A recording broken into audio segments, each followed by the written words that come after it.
Good morning. It's Monday, May 3rd. My name is Jim Mayola. We're here in the Mount Airy Senior Center, and I'm interviewing Tom Lowman. Tom, I understand you grew up right close to here. Right across the street. Okay. Where Marydale Gardens is today was a dairy farm. Okay. And that's where I grew up there from the time I was, I think, 5 till I was 16. Okay. And I went to, the driveway used to come down off Main Street. Mm-hmm. And this road right here beside the senior center used to be dirt back when I grew up. Okay. And the farm that we lived on was owned by Mr. Dorsey. It had the hardware store down on Main Street in Mount Airy them years. And our farm backed up to the cemetery Mm-hmm. and everything. And I went to Mount Airy High School, graduated from Mount Airy High School when it was still Mount Airy High School, Yeah. which is now today is the middle school. Right. How many in your senior class? I think it was 54. Okay. That's Yeah. a big class. And we're still getting together. We started like 2 years ago, getting together. Now we get together, it's tonight usually. Yeah. On the first Monday of every month, a bunch of us get together up to Thurmont. That's great. And just have dinner and stuff. And what year did you graduate, Tom? 1959. 1959. Yeah. Okay. Now, how big was the farm? Then it was probably no more than about 80 acres, Mm-hmm. you know. And then because everything, but this here was a farm, Mm-hmm. and I helped make hay on these farms and stuff, and over where Wise is, the shopping center is today. There was friends of ours had a farm there, and we helped on that one, and so it was a lot of. You say Mount Airy's a city, but I really lived in the city on a farm. Sure. you Yeah. know, which Yeah. is today. How many cattle did you? Well, you had dairy cows. Yeah. How many cows did you have? At that time, we was milking. My dad was milking like 25, Okay. And but so we had a total of probably 80 head altogether. what time did you have to get up in the morning? Well, at that time, I didn't really have to do too much until I got about 13, 12 and 13. Then I started helping more, but it wasn't too bad. I farmed with my dad up until I was like 23, Mm-hmm. and then I went out in the public works and whatever you want to call it. Mm-hmm. And I look back now today, and I didn't work no harder than I did after I got off the farm. You know, at least, we milked cows, but it was 365 days a year. That's right. But it was always, you had time in the middle that you didn't really do that much. That was twice a day. Yeah, twice a day. Mm-hmm. 6 o'clock in the morning, then we'd milk at 4 o'clock in the afternoon. Mm-hmm. And it's 365 days a year. That's all by hand. No, we had milkers then. Did you? Yeah. Okay. The only time we milked by hand was when the power went off, Okay. because we didn't have no generators. Boy, that made for an interesting day, didn't Well, my dad had grew up milking cows by hand, it? Mm-hmm. so he could do it Yeah. more than I could. Yeah. So after about the first 4 cows, I just carried the milk and he milked the cows. and then back then is when we put all the milk in cans, Right. and it went right down here in town, Mm-hmm. right down where it's right beside the firehouse. The Mhm. old firehouse was a cannery where the farmers all took their milk. You go down and you put the cans up on one place, and they would go down a conveyor belt or rollers, more or less. Man, which was related to me, it ran it, Mm-hmm. and he would dump the milk and everything. Then you picked the cans up down the other end. You went back, and the next day you did the same thing over again. Mm-hmm. Which it started out first. I remember my dad when I was young. He used to do it with horses, horse and wagon No kidding. back then. And then my dad farmed when I was born in 41. So when I was growing up until I think my first, I remember the first tractor my dad bought was a rib belly Ford tractor. But then he bought a John Deere, 1952, with a set of plows and cultivators, and that would cost a little around $2,000. Okay. And For that the was- whole rig. Yeah, for the whole Okay. rig. Yeah. And he bought it from Finch Brothers over, Mhm. which is in Westminster now, but Right. used to be down towards Reicherstown one time a day Mhm. when he was growing up. And that was a big step up from horses. But I learned how to ride horses from riding on work horses. No kidding. And I used to go, if my dad was working down in the field when I was little, I used to go down and get on a horse when he got done that day Mhm. and ride the horses back up. Now, when you were real little, you used to plow with horses, didn't you? Yeah, Yeah. yeah. Yeah, I never really got in too much working with horses because it was getting phased out as I was coming up. Right. So I was really started in with the tractors, but we had a couple horses left. That my dad, back early in my childhood, he used to plow gardens in town. And with the horses. With a horse. Wow. He had a horse, and by then he got a tractor. He would go and plow the gardens with the tractor. Then he had another guy that worked for us that would bring the horse with a drag and a harrow on it. Then he would work the ground down. Then they'd go to the next yard. Sure. And he really basically paid for that tractor mowing, plowing gardens in the town of Mount Airy. And I think I remember over all the years, I remember him talking about it. I don't think he ever got cheated out of any money. You know, everybody, and you were talking about probably $6, $8 to do that. Sure. You know, back in the late 40s and stuff. But that was good money. Yeah, you know. But never had a problem, I don't think, with. And I remember my dad when he was growing up. When I was growing up, most of the farmers in town or in this area would always meet down at the drugstore, Myers' drugstore, on Sunday morning. And you would go in. I used to be able to go in and I'd get a Coke or something. My dad would let me. But they would get, pick up a newspaper and sit around and talk and stuff. And back then I always could remember, and I still say it today, my dad knew everybody in this town, black or white, by the first name. Yep. You know, and you did. And I probably did too up until middle 60s. You know, now I don't even know the people who live across the street from me. Well, it's a lot of people. Yeah. But they talk about the small town atmosphere. It'll never be the small town atmosphere, and it don't matter what they do to it, because of what has changed already, over the years. But no, I graduated from Mount Airy High School, and it was, like I said, in '59. We had a lot of stuff we used to do around town as boys, but we never got in too much trouble. But Good. then, back then, the policeman knew you by your first name. And knew your parents. Yeah. And if the other parents knew your parents and all that stuff. But the policemen in this town at back then, they didn't call you by your last name or something, or when you got stopped in the middle of the night at 10 or 11 o'clock and you did something, really didn't do anything. Yeah. But they would just look at you and say, okay, it's time for you to go home now. And so you went home. You had respect for them and stuff like that. You didn't do anything. And most of us always pride ourselves. We used to have fun and do some dumb things, but we never destroyed stuff that belonged to somebody else. Yeah. We have egg fights and all that kind of stuff, and throw snowballs in the middle of the night and all that kind of stuff. Well, Tom, when you were in grade school, what kind of chores did you have around the house? Not too much of any, just the normal stuff. I may have to, I remember we had a wood pile. I may have to carry wood in for the house and stuff like that. So But when I was in, and then I probably got my first horse to riding horse that was from my uncle, and he gave it to us for just me to learn on and stuff like that, and I'd take care of that. Then me and my sister had rabbits. Or she did, but somebody gave her a rabbit. Next thing, a year and a half later, we had 30 some, I think. And we take care of that and take care of the calves and stuff like that. Then as I got older, I was able, to help make hay and do all the regular farm work. So you heated your house with wood. Well, when we started, then we used oil. The oil stoves just kind of set in the middle of the floor. Kerosene and stuff that if you spilled some, you could smell it for a week. Yep. And I can always remember we had at least a big barrel cider in the basement, and all the every like Saturday or something, you'd always see 4 or 5 guys be sitting down there having a little bit of cider. I can remember that growing up. But I remember back then we still thrashed with the old thrash machines and made the big rick in the barnyard.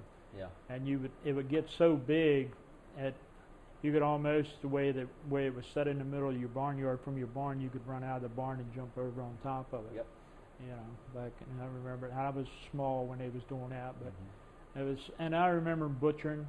We always raised 5 or 6 hogs. Yeah. And that's when back then each person went around and helped somebody else. Like you would butcher on Monday, your neighbor would do it Tuesday, Wednesday, and then you would butcher and kill all the hogs and stuff and hang them up. It's a lot of work. Yeah. It would be probably 8 or 10 people would do it every day, and for about. It was always around Thanksgiving.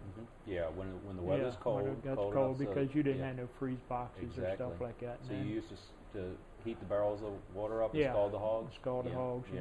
and and Get all the that hair, stuff, yeah. and shoot them. I remember they Mhm. used to shoot them back Yeah. in, and no, it was And you saved everything. yeah, except Nothing the got squeal, wasted. That's right. everything but the squeal. They That's said. right. Nothing got Yeah. wasted. Yeah.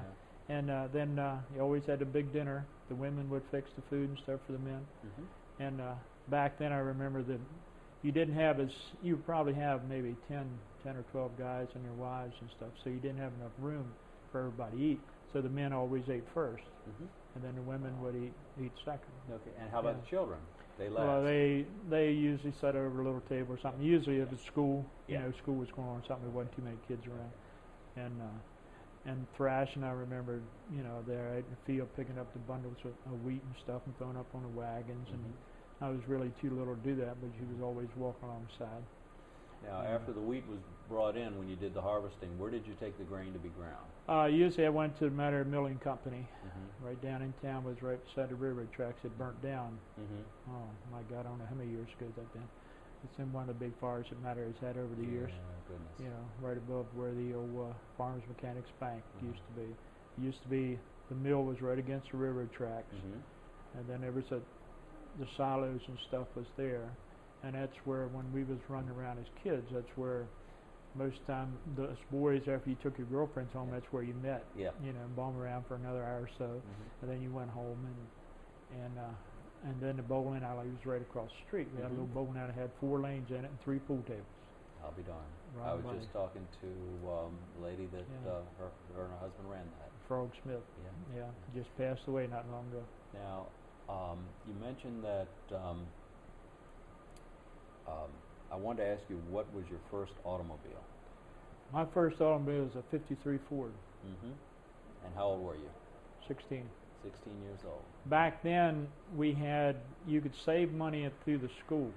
I got a savings account through the school when you went to Mhm. school, so I used to like a quarter a week. Mm-hmm. My parents would give me, and I would put that in a savings account in school. So when I turned, I was in 11th grade when I turned 16. Mm-hmm. I had enough money to buy that car.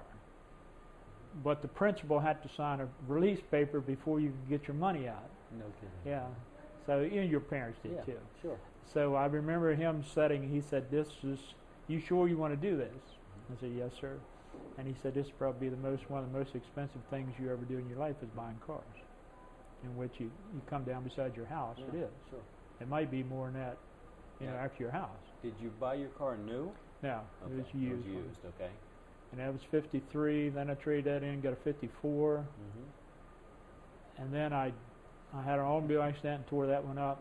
And then then when I got out of the hospital, I bought a 58, which it wasn't new, but it was almost new. It had 5,000 miles on it, I think.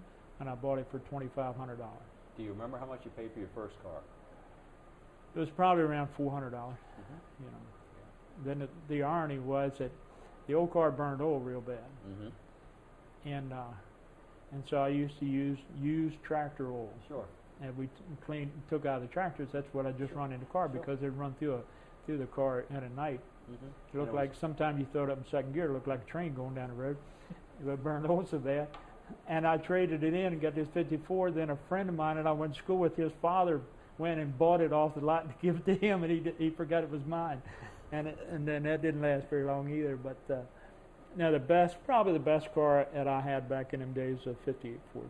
Mm-hmm. But it was, and like I said, I bought that for $2,500, which the guy had bought it, and he wanted, after he had it for about 3 months, he wanted a convertible. Mm-hmm. So he traded in and got a convertible, and I bought this. I think new it cost $3,800 new. So you got a bargain. Yeah. Good. And love to have it back. Mm-hmm. Absolutely. Yeah. County fairs. Did you ever go to the county fair? The only one that we used to go to was the Frederick Fair. Mm-hmm. And that was I was in FFA at school, and we used to go up there for judging contests and stuff every year for That was FFA. In Westminster. No, in Frederick. In Frederick. Yeah. Okay. Frederick Fair was really the biggest fair at that time around here. We really didn't have the little county fairs like they have now. And they didn't have the carnivals then. Yeah, we had carnivals. Did We you? had 2 carnivals here in town, which is Farmers Carnival and the Lions Carnival, which was right in this park Okay. back then. And they had the 2 buildings are still here. One sits over here, so you see a building over there, and that was where you had the dances at. Dance halls at Carnival Week. And then over on that corner of the little park here, they had jousting. We used to on Saturday morning on Carnival Week always had jousting here. Okay, that was a big sport in Maryland. Yeah, it's a national. I think it's a Maryland state sport Yeah. now, even today. Yeah. Did you ever try your hand Yeah, at that? Did I you? did it for me and my. I got after I left. Well, when I was on the farm, I got into horses, and then as years go, then when I met my wife, she had a horse. Well, I had sold mine to buy another car, and so then when I met her, then I had to buy another horse because she had one, and we had horses all the way up until 15 years ago. Can you take a moment, Tom, and talk about what it was like to do jousting, what it was all about? Because I don't think everybody understands that. Well, it was back then. It was you had in the state of Maryland. It's one of the biggest states really for jousting, and all it is you have 3 archways, and I forget how many feet they was apart, and you ran down this archways. I'd say probably 200 and some feet, and you had this little rod to come down. You have rings. They started, I think, like 2.5 inches down to a quarter, and then you had a spear that you rode your horse. Then you had to ride your horse down through this, and you tried to hold a spear, and your spear was, a 10-foot spear, and you tried to spear those little rings. And the first time I did it, you're leaning like this. Well, if you don't move that iron rod that you take that spear off, they hit you right there, and that's been done before. But the amateurs and stuff start with the big rings, and the professionals that get down to a quarter of an inch or less. No kidding. Yeah, but you can't even hardly see it. What we did our first, when we started, me and a friend of mine, we took an old pitchfork, and that's what we made our spear out of. No kidding. We just broke the prongs off and used the Yeah. middle prong, Yeah. and that's what we done. Yeah. And then you used to go and you had, I rode like Liberty Carnival would have them, and I rode in them, and it was a big thing on Saturdays when most of the carnivals For were around. prize money? No, just you got a ribbon, just a ribbon, something like that. Were Wasn't you- no prize Were money. you very good? No, Okay, you yeah. know, It's I could do tough. my own as an amateur, but I Yeah. never went on up for Yeah. it. I think there's a couple guys in the Frederick area that was state champions and world champions over and over and over, Yeah. and they was real good. But I just had, but just take our regular horses. They wasn't trained to do anything, and you have to have a nice smooth horse so you don't bounce around too much and everything. But it was a lot of fun. It was something you always try. But we enjoyed that. But the carnival, that was a big thing here in town. For us kids and stuff. And with me, because I live right here, I just walked up here. All the time. Now, did they have rides at the carnival? Yeah, they had Ferris wheels and all the just like they do today. Not as many as they do today, because and they had. I remember they had gypsies that would come in. Read your palm and all that kind of stuff. Fortune tellers and all that. Not too many people went into them, but and I can remember the sideshows where they have the guy was all women in half and all that kind of stuff. I remember that when I was a kid. Trying to figure out how they do that. The magician would. They would have things like that, and they had a lot of country music type shows back then. And then You said there was a dance hall. had a dance hall. Okay. And usually back when I was growing up, and even before, they always had, most of your fire departments had a dance, always had like a Saturday night dance for teenagers and stuff. Well, it got to the point sometimes it got too rough because there was too much fighting going on. And a lot of that stopped over the years, because usually on every Saturday night was a dance someplace you could go to. And but like I said, it got so rough, we just, they kind of discontinued a lot of them. That's too bad. Did they have local talent, local musicians, or did they get people from out of? Well, they had some local, but a lot of it was, well, I can remember around these carnivals here, Jimmy Dean played, Warwick Clark, No kidding. Patsy Cline, Yeah. all them, because they all come out of the Washington, Virginia area. Right. And they was big when they first started. They was all big on the Washington area on Connie BeGay's on his show, and they traveled. I mean, that's even right before he went big time on TV. I mean, they played all these local shows because they had a place in Damascus at that time called Count's Western Wear, and that's where they all came out to get their clothes. And then Count's would always bring them up to a local beer joint down the road called Lou's and Joe's, and then that's where most all them stars that we used to see on TV. You could see them down Lou's and Joe's on Saturday afternoon or something. No kidding. But Patsy Cline was a big one. You know, the big name people all started around this area. And most everybody, probably at 60 years older, can remember going to see them at a carnival someplace. I'll be darned. And you might hit 3 or 4 different carnivals the same year and see them because they would be here one week. They might be at Hightstown or Westminster or something like that, which is almost like it is today. Sure. You know, different groups and stuff. They draw crowds. Yeah, you know, and it's a big thing. I can remember when Mount Airy back, I don't know, it's probably when I was 16 or 17 or maybe younger, they used to have a drawing on, pretty sure it was Saturday nights, and at Main Street down there would be packed with people because they had food giveaways and they have drawings for people and all that stuff, and everybody in this whole area would come in and it went on for years. And that was a big, you know, one of the big exciting things that used to go on here. But our most our entertainment back when I was growing up was we had a movie theater, and then they had a movie theater. I was back in Damascus, and there was a couple of drive-ins in Frederick when you got to drive a car and stuff. Right. And the bowling alley was our basic entertainment around here. All the drive-ins are gone. Yep. Yeah. You know, as far as I know, and I think. Well, that's where me and my wife now went on our first date. Was a drive-in in Baltimore. No kidding. Yeah, and and I remember back then, the movie theaters used to have shows too. And, live shows. Live shows. And I remember some of the old Western stars, Lash LaRue, and a couple of them had even bought their horses right down through the movie theater. No kidding. Yeah.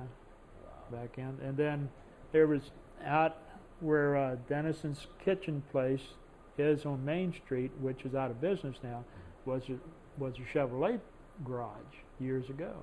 And they used to have country shows in there on certain once in a while. Grandpa Jones was there. They would clean out the back part of it and set up chairs and have a big show. Wow. You know, and that was entertainment in town. But it's nice to be able to ride around now and remember what used to be there and what wasn't there. Yeah. When you look at a house now, it's sitting there, it's $1 million house sitting up on a hill, and you remember, you know, right down there in the corner used to be a dump, and then people don't know it. Yep. You've seen a lot of changes, haven't you, Tom? Yeah.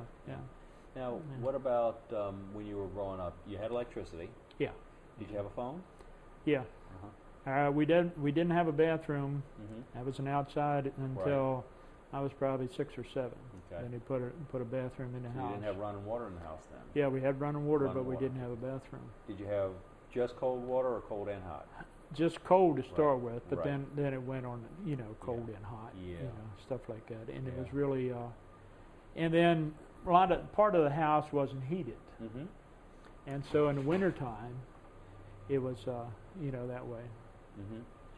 No, we had, but part of the house, I remember we had one room. It was like, that's where the Christmas tree went, but it wasn't no heat in it. So that tree would stay up almost all winter because it stayed cold. Yeah. I had a train and everything, but you had to put on your winter coat to go in and play with it. No but kidding. The tree, basically, we kept it up, you know, 3 months out of the year, you know. From December to January, February, it didn't matter. Me and my sister, and I remember growing up down here on the farm when I got a BB gun, you know, and we had these big maple trees, and all the birds would come in at nighttime. You just got there and shoot the birds, and then they drop down. The cats would eat all the birds, you know, things like that. Things that you could do. Well, now you couldn't even think about having a gun in town. No, you know. That's true. And so you learned how to shoot. Yeah. And did you do much hunting? Not really. I used to do a little bit of rabbit hunting or stuff, or once in a while when I would take a load of manure out in the morning after we cleaned the barn out, Yeah. be going across the field and you see a rabbit sitting Yeah. someplace and you Yeah. come back and get your gun and go Yeah. shoot it. Yeah. Yeah.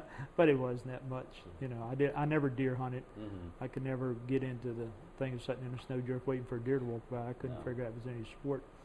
And no, I never really got into it too much, you know. And we always, you know, we had dogs and you know, stuff like that. You know, we always kept dogs on the farm and stuff, Mhm. but they was never in the house. Right. A dog was not allowed. No. Any animal wasn't allowed in the house. Yeah.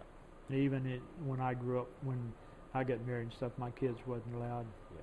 Except we did end up with a poodle one time that my wife took for somebody's divorce case. But you know, other than that, my daughter used to sneak cats in and Yeah. put them in a closet or something. But they wasn't. That's the way I always was growing up. Now, did you Animals have was made to be, you know, for outside. Yeah. Did you have a farm cat? Yeah. Yeah. Yeah. Kept the mice down. Yeah. Well, in the fall of the year you would have 3 or 4 cats. In the spring of the year you have 20. And then about 3 weeks later, half of them be gone. Yeah. You know, they have babies and something would kill some of them or something like that. And they move on. And then you have the old thing of after we had vehicles, you pull them up in the winter, pull your truck up in the wintertime to the barn. The next thing, a cat get up in the motor and Yeah. wherever it's warm, you come out and start the truck up and you done cut off his tail and you know, stuff like that. But yeah, that was all part of, you know, growing Growing up, up on you a know. farm. And you knew what animals was for, Mhm. at least what I was raised with. You know, a cow was bred to milk, Right. and when she didn't produce, she was killed. Sure. And the same thing with the horse. The horse got bad, Mm-hmm. you know, you got rid of it and got another one. Yeah. You know, and if it died, you buried it and got another one. It was just the way it was, you know, and it wasn't the abuse things and all that stuff. You never heard nothing talk about that back in. But you took care of your animals. You had a Yeah. responsibility for Well, we them, took so, care of them yeah. because that was where our livelihood come from. Exactly. You know.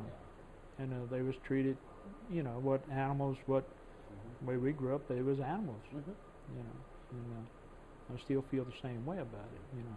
So You've seen a lot of changes in Mount Airy. yeah, Yeah. not only Mount Airy, but in this last 10 years in this whole country, Mm-hmm. you know. I think not only, you know, the election for the town now is going on today, Mm-hmm. and I noticed the other day we was riding around, one of the people was running is, you know, from the old school, as they say, Mhm. you know, grew up in the family, and Mhm. it grew up in the neighborhood, and their father and mother, you know, is growed up in this area, and the other guy is somebody's moved in 10 years. Yeah. And so I made a comment to my wife, if you ride down Main Street and you know who lives here, the people that's lived here for 30 years, 40 years, has got the person that grew up in this town sign in their front yard. Mm-hmm. The people just moved in has got the sign in the front yard of the guy that's only been here 10 years. Right. And that's things that's going to change, you know. Yeah. But change is good in a Mhm. way, Mhm. you know. But I think we've lost the concept of pure common sense. We've lost a lot of community. Yeah. Because, like you had pointed out earlier, the police officers knew everybody by Yeah. their first name, and that probably doesn't happen anymore. Well, the first name plus respect. Mm-hmm. You had respect for a policeman's uniform. Absolutely. Not only the person, but their uniform, and you knew that it was illegal to do certain things, Mhm. and you didn't do them. Right. And I get upset when I read about the illegal immigrants Mhm. now. And where's the word that everybody's missing here? It's illegal, period. So I can't understand why, you know, what's all this going on about. When you were a young man, there was no Route 70. There was no 270. Route 70 was just starting to be built Okay. back probably when I was 10 to 12. That's when they And- started it. And 27 didn't exist like it is now. No, the bypass came Yeah. right down through Main Street. There Right. was no bypass. That was just the road that went from Yeah. Main Street that went off. Did they call it Ridge Road then? Probably. They Mhm. might have. Yeah, You on know, I different don't places. remember. Yeah. But that went all the way to Westminster. Yeah. Okay. Yeah. Went right down through Yeah. town. Well, Right. which the road is still there, Mm-hmm. but you just got it. But the bypass Right. itself out here now wasn't Right. here at all. Mm-hmm. You know. Now, did you when you were growing up, did they have the parades in Mount Airy like they do now? Yeah. Okay. Yeah, you know, all basically the same. You Yeah. know, just different equipment and different stuff they do. Yeah. But just got a little bit bigger. Uh-huh. You know, and we back when I raised 3 kids, and my daughter, when she was like 5 or 6, we used to have a majorette corps in town, Mm-hmm. and that's when your majorettes marched in a parade. Right. Now you don't see that because they made the parades longer. Back when I first started with them girls, we had maybe some parades you have 10 or 12 majorette groups. Mm-hmm. Now you don't see any of them anymore because it's competition type stuff, because the fire departments can't hold, you know, a lot of the roads they can't hold open, plus it ain't the parades it used to be. Yeah. Yeah. But I was on the first Little League team that was in this town, Mm-hmm. and that was the Kiwanis Club, and I was 8 when I started. Mm-hmm. And the funny part of it is when my son started playing ball, my oldest boy, I ended up coaching the same Kiwanis team No kidding. that I started on when I was a kid. No kidding. Yeah. So you were 8 in the first Little League First team Little League here. teams in Mount Airy. And what year was that, would you say? Oh, gee whiz. 40, what was it called? I was born 41, 49. 49. I had 2 teams. I had a Kiwanis team and a fire company. Mm-hmm. And at the first teams, most of the older boys went on the fire company, and most of the young boys went on the Kiwanis team. Okay. And that's where it stayed for a few years until it started to expand some. Mhm. But then when my son got up, you know, I ended up coaching that team for almost 10 years. Now, did you end up playing other community teams? Yeah, back then it wasn't an association or anything. It Mhm. was just each town. Mm-hmm. We had 2 teams in Mount Airy. You had 1 team in Winfield, Mm-hmm. 1 team in Lisbon, and 1 team in Damascus. And you played, and That was your circuit. that was a circuit, you know, and you played at mostly all the high schools. Mm-hmm. And all the umpires was volunteer people, Mhm. you know, and you got to meet a lot of people, Mhm. you know, kids and stuff, because you was 8, 10, 12 years old. Then when you get to high school, you ran into some of these guys that, when you play basketball or something like that, Mm-hmm. and you remember, you know, you don't remember too much, but you remember, hey, I remember you. And I always try to tell the boys that I coached, I used to get on them, I says, you know, we always try to do the best sportsmanship you can, and respect the other players and stuff, and be friends with them and try to learn. I said, because one day when you turn 16 or 17, you may knock on that boy's door to take his sister out, and he's going to remember that you was a bad boy, That's right. you know. And they are, you know, you just get a laugh out of that. But I try to be that way. You know, we had a lot of fun.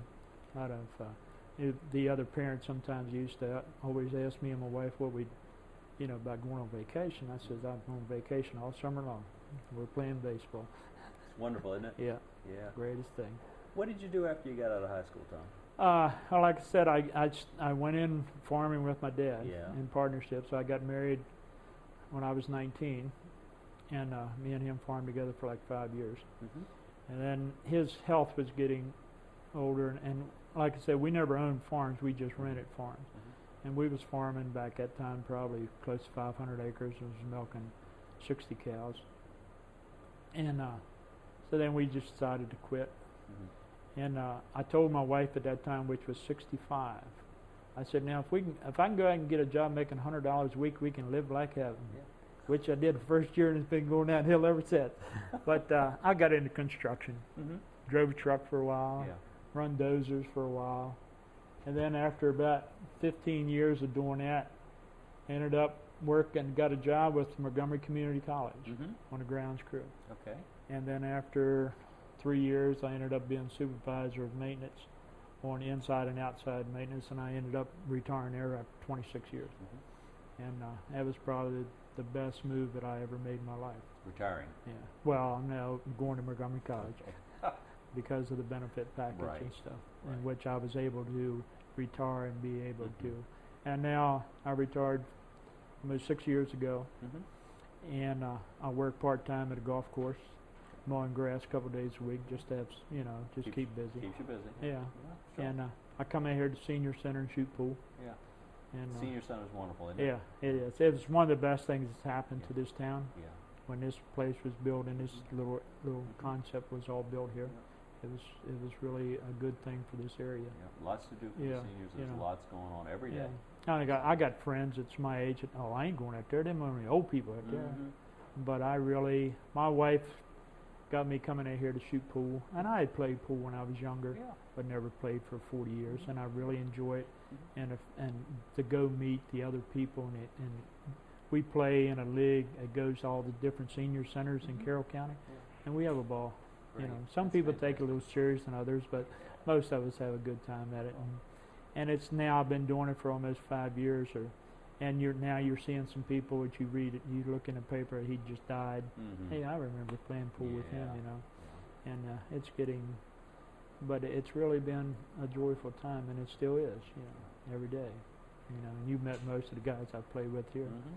Good And, guys. you know, and they're all not local guys. I mean, one guy's from Frederick, one lives down in Gaithersburg, and they all Mhm. come up here. Mhm. He comes down from Frederick because nobody up there plays. Yeah. You know, he in the senior center, so he drives down here at least 3 or 4 times a week just to play for 2 or 3 hours. And Well, Tom, I want to thank you for taking the time out of your busy schedule. I ain't got no busy schedule. It's really been a pleasure talking Yeah, to you, same here. reminiscing about what Yeah. it used to be like, and